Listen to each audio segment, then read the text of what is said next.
आई थी, जहां पर महंत राजू दास पर स्वामी प्रसाद मौर्य के समर्थकों ने हमला कर दिया था। अब स्वामी प्रसाद मौर्य पर पलटवार कर रहे हैं महंत राजू दास और वो कह रहे हैं कि इनके आरोप निराधार है, तलवार से हमला करने वाली बात गलत है।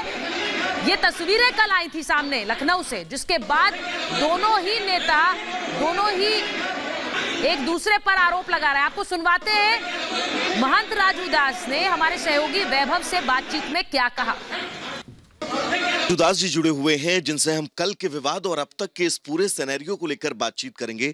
मान जी, मेरा पहला सवाल आपसे यही है, अब तक के श्री रामचरितमानस को लेकर जो लड़ाई तर्कों के साथ हो रही थी, वो अब मारपीट में बदल गई है। क्या हुआ था कल ताज होटल में, मैं चाहूंगा विस्तार से बताएं।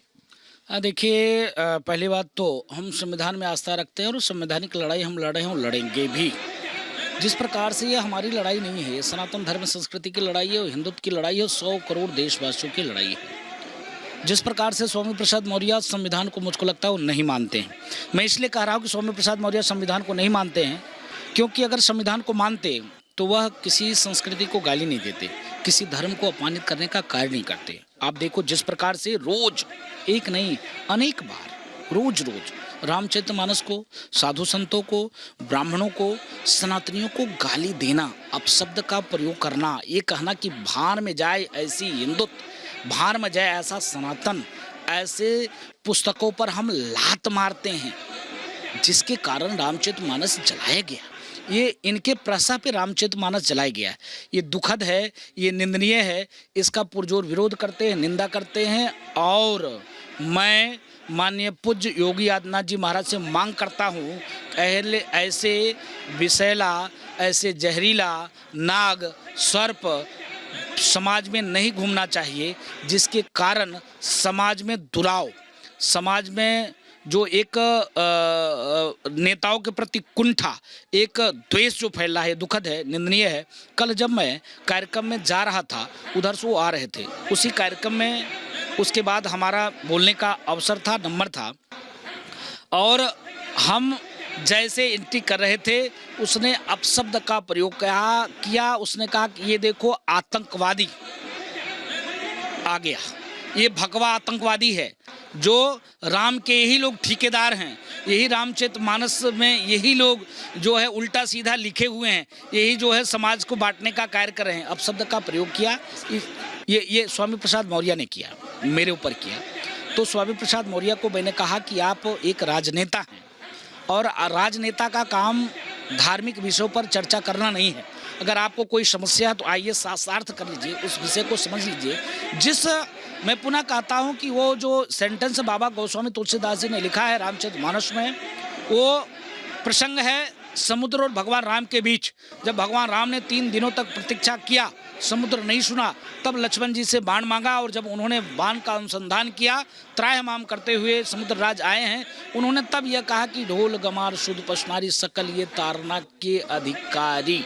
यह सेंटेंस उनका है, ना राम जी का है, ना तो किसी साधु का है, ना किसी ब्राह्मण का है, ना किसी सनातनियों का है। यह प्रसंग उनका है। इस चीज़ को लेकर वो अपशब्द फैला रहे हैं, अच्छी बात नहीं है, दुखद है। उसने मेरे ऊपर हमला किया, गला दबाने की प्रयास किया, जान से मारने की कोशिश किया। उसने कहा कि राजू दास तलवार और भाला से मेरे ऊपर हमला किया है। ऐसी बात कुछ नहीं है।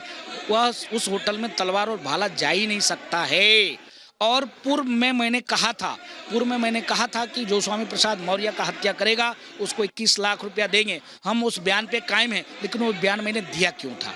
वो बयान मैंने इसलिए दिया था क्योंकि आहत होकर मैंने दिया था। मैं संवैधानिक तौर से बात करता हूँ, संविधान को मानता हूँ। यह तालिबानी व्यवस्था नहीं है। हम सनातन को मानने वाले हैं। जो सनातन सर्वे बंधु सुखना सर्वे संतो निरामा विश्व बंधुत के साथ, वसुदेव कुटुंबकम के साथ काम करती है, कार्य करती है, उस धर्म को मानने वाले हैं। जहाँ हमारी माताओं चींटी को भी चीनी देने का प्रयास करती है, जहाँ हम पीपल को पूजते हैं, जहाँ हम नदी को पूजते हैं, जहाँ हम जानवरों को पूजते हैं, यहाँ तक कि हम विषैले नाग को भी पूजते हैं। लेकिन स्वामी प्रसाद मौर्य विषैले नाग से भी कहीं बढ़ के है।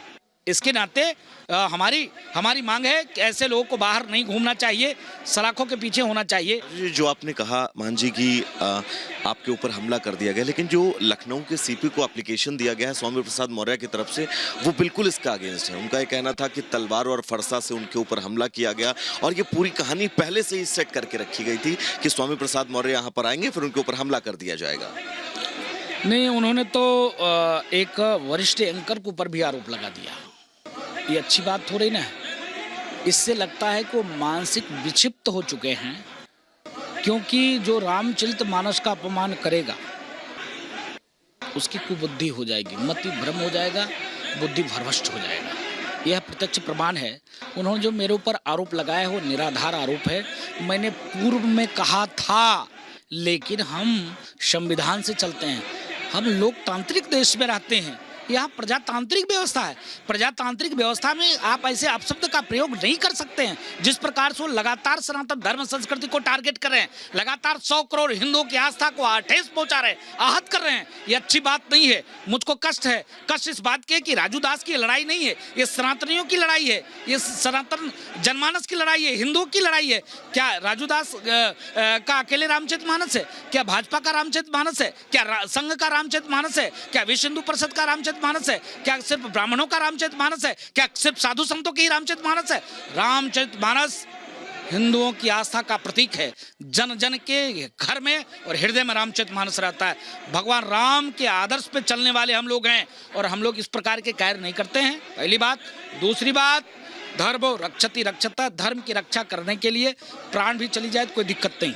अब आगे क्या कुछ करेंगे? इस लड़ाई को कहां तक ले जाएंगे? मुख्यमंत्री जी से भी मुलाकात को लेकर ये बातें चल रही हैं कि आप मुख्यमंत्री जी से भी आज मुलाकात करने वाले हैं। नहीं, मैं मुख्यमंत्री जी से निवेदन यह करूंगा कि जिस प्रकार से स्वामी प्रसाद मौर्य जहरीली बोल बोलकर समाज की बांटने का साजिश कर रहे हैं, ऐसे लोगों के ऊपर बैन और प्रतिबंध लगाना चाहिए। एक आखिरी सवाल मैं आपसे करना चाहूंगा। श्री रामचरित मानस को लेकर जो विवाद इतने दिनों से चल रहा है, लेकिन स्वामी प्रसाद मौर्य अपने उन तमाम बयानों पर अभी भी अडिग हैं। उनका यह कहना है कि इन चौपाइयों से उनको दिक्कत है। अज्ञानतावश आप मानते हैं या फिर जानबूझकर कोई साजिश सुनियोजित ये प्लान है कोई? ये शुद्ध रूप से वामपंथी मीडिया, शुद्ध रूप से आतंकी द्वारा फंडिंग हो रही है, इसकी जांच होनी चाहिए।